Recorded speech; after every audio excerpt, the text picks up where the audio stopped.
Hello everyone, ঝুম্পার বিদেশ বিবি নতুন একটি ব্লগে সবাইকে অনেক অনেক স্বাগত জানাই। আশা করছি তোমরা সবাই খুব ভালো আছো আর আমরাও খুব ভালো আছি।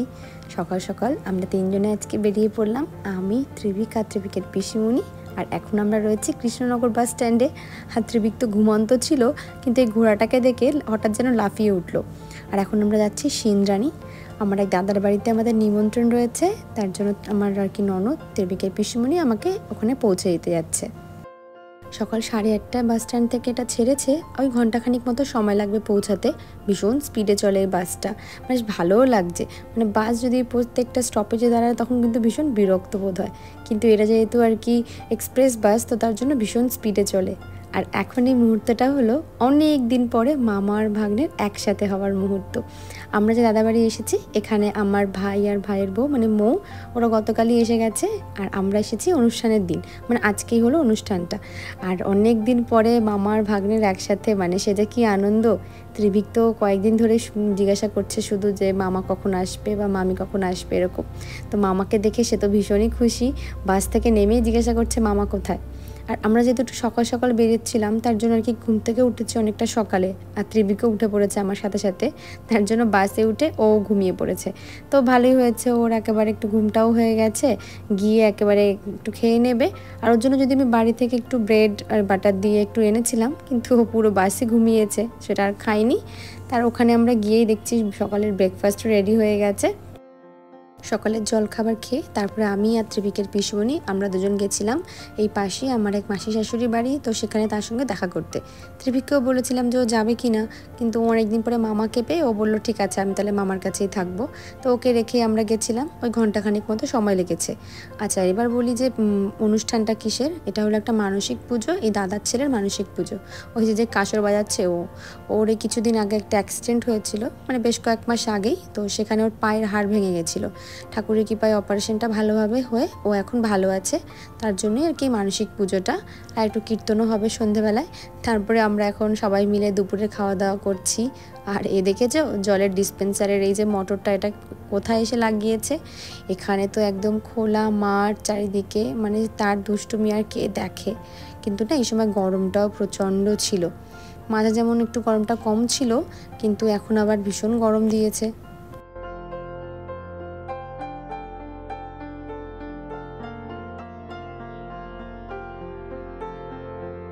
দুপুর 2-3টে নাগাদ পুজোটা শেষ হয়েছে, আর আমরা খেয়ে দিয়ে শুয়েছিলাম, তাই ঘুম থেকে উঠেই প্রসাদটা নিলাম। বিকেলটা এখানে বেশ দেখতে ভালোই লাগে, গাছপালা, কিন্তু চারিদিকটা যদি একটু হাওয়া থাকতো আরও বেশি ভালো লাগতো। রান্নাবান্না এখনও চলছে, ভাই হলো ফুল দমে একদম এখানে হেল্পিংয়ের কাজ করছে, হেল্পিং হ্যান্ড এই মাসির। আর এখানে আমার রান্নাবান্নার লোকের একটা ব্যাপার লাগলো, যেটা একদমই আর কি অন্যরকম কনসেপ্ট এখানে, যে এখানে রান্নার লোকের জন্য মানে যে রান্না করতে আসবে উনি একাই রান্না করতে আসবে। বাকি যা মানে মশলা বাটা থেকে শুরু করে সবজি কাটা সব আর কি নিজেদের তৈরি করে দিতে হবে, আগের থেকে গুছিয়ে দিতে হবে। যে রান্না করতে আসবে সে যেই আসুক না কেন, উনি শুধু রান্নাটাই করবে। আর এখানে রান্না করতে এসেছে একজন বয়স্ক মাসি, মানে উনি একাই এই সব রান্নাবান্না করলো। মানে ভাই যদিও অনেকটা হেল্প করেছে, পুরো আর কি ওনাকে ওনার যা কিছু দরকার সব আর কি ওনার হাতের গোড়া এগিয়ে দেওয়া। আর সবজি কাটা এগুলো সব অন্য অন্য যে মাসিরা তারা করে দিয়েছে, কিন্তু আর কি উনি একা ওই বয়স্ক মানুষ সব কাজটা করলো। তো ভাই তো ছেলে মানুষ, উনি মানে ওর থেকে একটু সুবিধা হয়েছে, ওনা থাকলে কিন্তু আরও বেশি কষ্ট হয়ে যেত ওনার। যাই হোক, এটা আমার কাছে নতুন লাগলো ব্যাপারটা।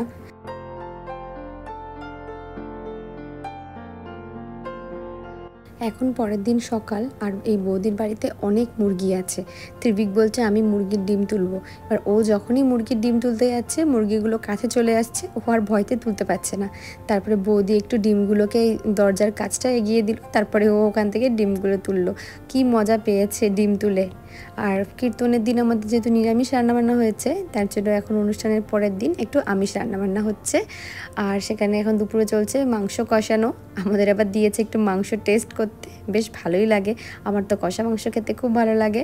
আমরা সবাই মিলে খেলাম, খেয়ে দিয়ে উঠে একটু রেস্ট করে আমরা সবাই মিলে একটু বেরোলাম এখানকার চাষবাসগুলো দেখতে। মানে দাদাদের আবার জমি আছে ভেতরে, চাষের জমি, সেইখানে যাচ্ছি দেখতে। আর পথে দেখো ওই ছাগলছানাগুলোকে দেখে ত্রিভিক যে কী করছে, ও এগুলো দেখতে না খুব ভালোবাসে। আর এখানে ছোট ছাগলছানা দুটো এত লাফাচ্ছে, ও তো ধরতে চাইছে আবার একটু ভয়ও পাচ্ছে।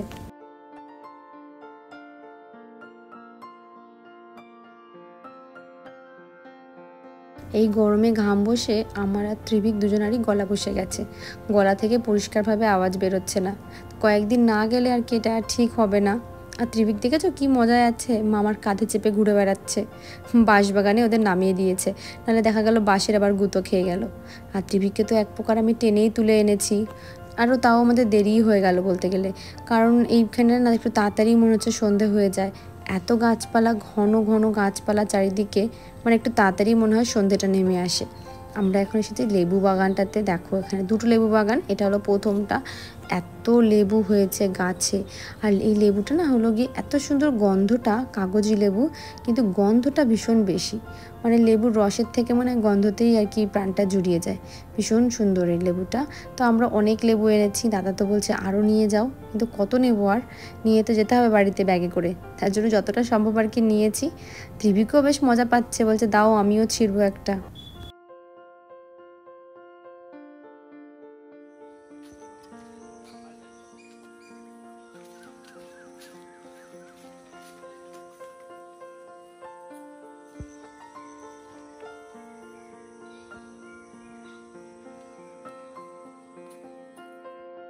গ্রামের দিকে মানুষজন রাস্তার থেকে বেশি বাড়ির উঠোন বা মাঠ এদিক থেকেই বেশি যাতায়াত করে, কারণ ওটা শর্টকাটে হয়ে যায়।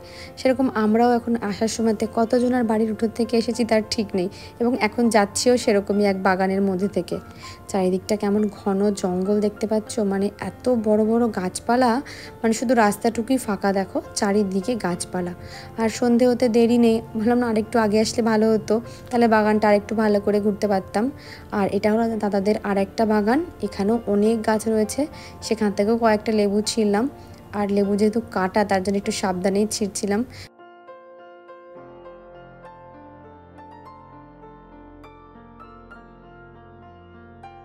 এই জায়গাটা এত ভালো লাগছিল, মানে গরমের দিনে এখানে দুপুরবেলা এসে বসে থাকতে এত ভালো লাগবে। এই চারিদিকটা ফাঁকা, উপরে কাঁঠাল গাছ, আম গাছ, আর মাঝখানে একটা বসার জায়গা। মানে আমার মতো যারা এই আম মাখা, জাম মাখা এইসব খেতে পছন্দ করে, তাদের দুপুরটা কিন্তু এখানে বেশ জমেই যাবে। আমি হলে তো এখানে ওই আলু কাবলি বা এইসব মাখিয়ে এনে বসে বসে খেতাম আর বসে গল্প করতাম, কী যে ভালো লাগবে। আমরা কিন্তু ছোটোবেলায় এরকম করতাম, আমাদের ওখানে এই যে এরকম গাছের নিচে কলা বাগানের মধ্যে এরকম গরমকালে যখন ছুটির দিন হতো, এরকম আমরা মাখিয়ে মাখিয়ে খেতাম সবাই মিলে একসাথে। খুব সুন্দর ছিল সেই দিনগুলো। যাই হোক, ওসব ভেবে তো আর এখন কোনো লাভ নেই, কারণ সেই দিনগুলো তার ফিরে আসবে না। তাই যখনই এইরকম গ্রামের মধ্যে যাই না, ভীষণ ভালো লাগে, আর সেই ছোটোবেলার কথাগুলো মনে পড়ে যায়। দাদাদের পটল বাগান থেকে ঘুরে আসলাম, ওখানে ঘ্যাটকল ছিল, পুঁই শাক ছিল, আরও অনেক কিছু ছিল। তারপরে এখন আমরা শেষ মুহূর্তে বাড়ি যাচ্ছি, চারিদিক দেখেছে পুরো অন্ধকার হয়ে গেছে। খুব কম সময়ের জন্য যেহেতু এসেছি, তার জন্য খুব একটা বেশি ঘুরতে পারিনি। প্রথম দিন তো অনুষ্ঠানেই কেটে গেছে, তারপরের দিন খাওয়া দাওয়া করে রেস্ট, আর ওই অল্প একটু ঘোরা। তারপরে সন্ধ্যেবেলা এখন এসেছি আমরা বৌদির বোনের বাড়িতে।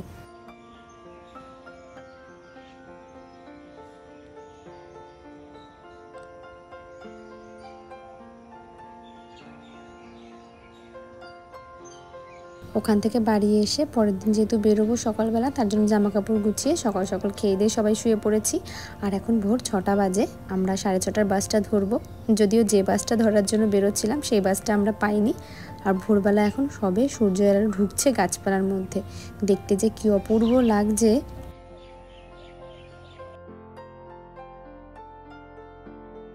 ব্যাগপত্র নিয়ে আমরা বেরিয়ে পড়েছি। মাইমা আর বৌদি আমাদের একটু এগিয়ে দিতে যাচ্ছে, দাদা আগেই চলে গেছে।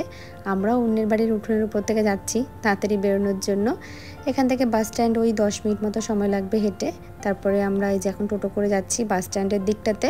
এখন আমরা যাচ্ছি কৃষ্ণনগরে। মৌ আর ভাই আমাদের বাড়ি একদিন থাকবে, তারপরে আবার চলে যাবে।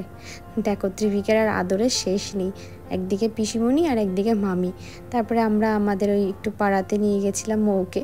এত গরম ছিল, ভীষণই কষ্ট হচ্ছিল। তাই ওরা যেহেতু খুব কম সময়ের জন্য এসছে, তার জন্য মৌকে আমাদের পাড়াটা একটু দেখাতে নিয়ে গেছিলাম। তারপরে যে আমাদের পিসি বাড়ি এসেছি, তো তো তারপরে দুপুরবেলা এখন বাড়ি গিয়ে আমাদের খাওয়া দাওয়া হবে, রান্নাবান্নাটাও হয়ে গেছে। পিসি তো বাড়িতে নেই, তাহলে পিসি বাড়িতে কিছুক্ষণ বসতে পারতাম। পিসি বাড়ি এত ফলের গাছ প্রচুর, কিন্তু এবছর আম গাছে সেরকম আমার কি আম আসেনি, লিচুটা অনেক হয়েছে। ত্রিবিক তো যেখানে যায় সেখানে ওর কর্ম শুরু করে দেয়। ওকে বললাম তুই লিচু পারবি, মৌ তো শুনে খুব খুশি, একদম এক পায়ে রাজি লিচু পাড়ার জন্য। তো ওই কয়েকটা গাছ থেকে অল্পই আমরা লিচু পেরেছি। কিনে তো আমরা সবাই খাই, কিন্তু গাছ থেকে পেরে খেতে তো সবারই ভালো লাগে।